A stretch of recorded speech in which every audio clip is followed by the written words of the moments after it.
Welcome to this episode of the Nosey Gardener. And in this episode, we're going to look at my garden in the winter.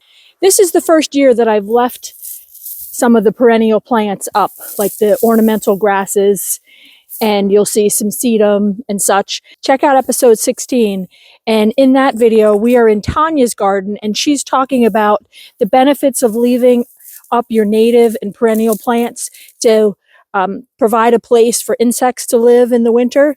And some plants will have seeds so the birds can eat those in the winter. But check out that episode and you'll learn more about that and the benefits.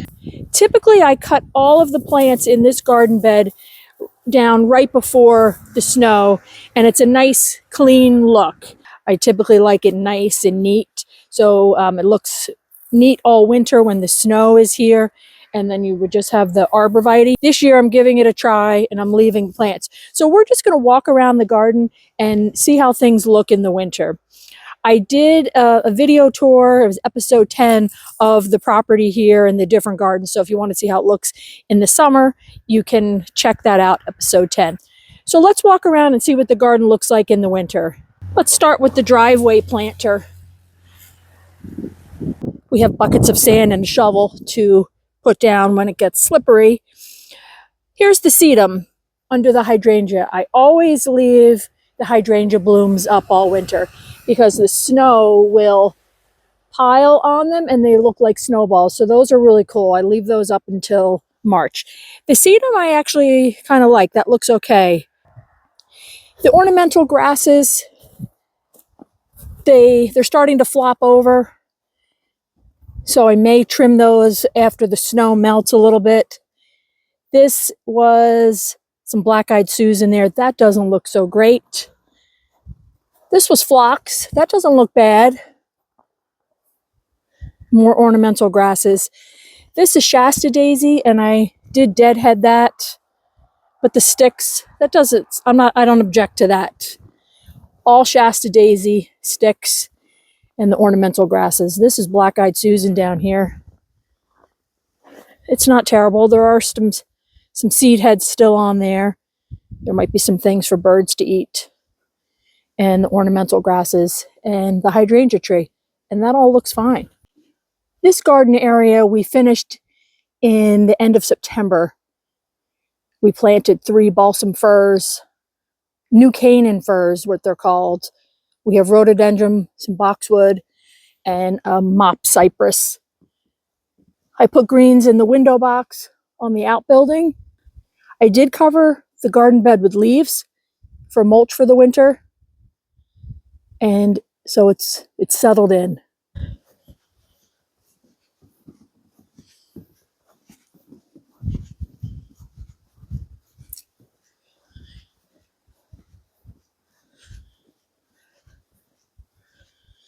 Okay, this is the garlic bed. I'm going to move so I'm not in the shadow. This is the garlic garden, and there are sprouts of garlic that have popped up. I think I need to plant it later. I planted it the last week of September, and it was still too warm and it sprouted. Now looking back here, these are the deer tracks. These are all new rhododendron I planted, which are supposed to be deer resistant. And they nibbled that rhodie right down. Oh, very frustrating. So these are all natives. This is lemon queen sunflower and Joe Pye weed. Normally I've cut that all down in the fall. And so far it looks decent.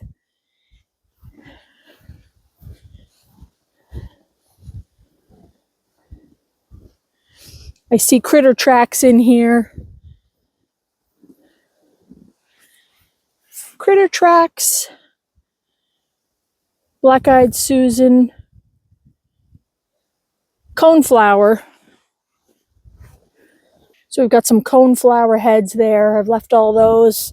So there could be some things for birds.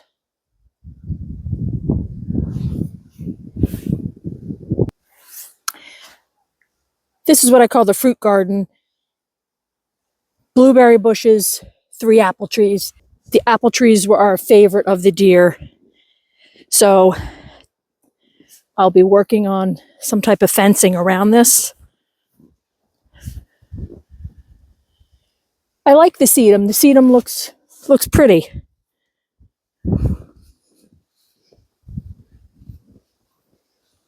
We'll finish up here behind the barn into the herb garden. The Joe Pye weed I've left standing. We had a severe drought, and it's kind of what it looked like at the end of the drought. It may fall over as the winter progresses, but as of right now, I will leave it. I put the shutter A-frames over the hydrangea because of the snow load. I cut this hydrangea back quite a bit, and I used them for the barn Christmas tree, which I'll show you at the end. This is coneflower. I cut the seed heads off after they were emptied, and then I left what remained.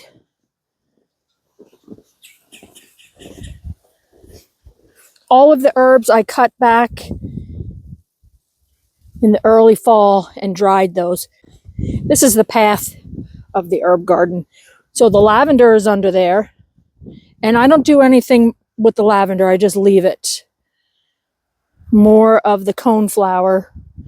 The sticks I use to prop it up when it starts to flop over.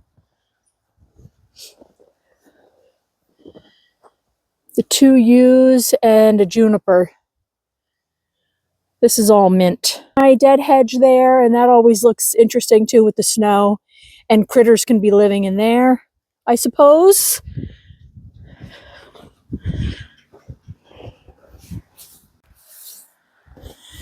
Coming around to the driveway again. There really is no rule.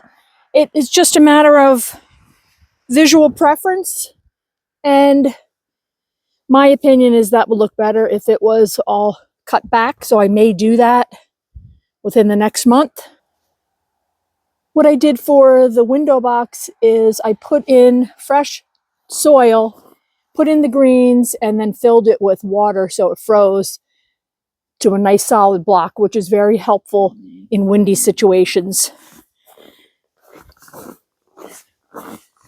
This is the barn Christmas tree with the hydrangeas that I spray painted white. Thanks for watching this episode of The Nosey Gardener and a little glimpse into the winter garden here in New Hampshire now that it's snowy. Check out other episodes. Please like this and subscribe. We'll be working on more content, lining up garden tours for the spring, summer, and fall. So if you're in the Wolfboro, Tuftonboro, Lakes region area, please reach out and I'd love to tour your garden. People love garden tours. Thanks for watching.